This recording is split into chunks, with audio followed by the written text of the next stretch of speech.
Yeah, now with the two things to start of epoxy, the hardener and the filler, you take two balls, you make them the same size.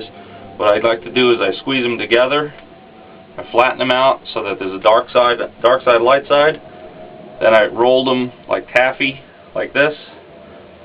And you just keep rolling this until it becomes one color. Once you got it one color, then what you can do is you take either a cutting board or some kind of flat, hard surface. You can put it on there.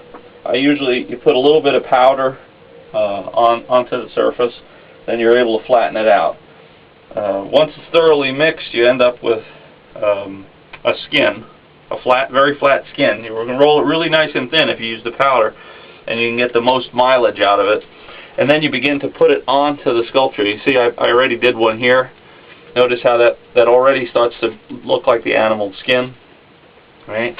I got to work this one a little bit more, but the idea is you just keep adding that on. Now, with that, then I take this tool, which I made from the epoxy. I took a basketball.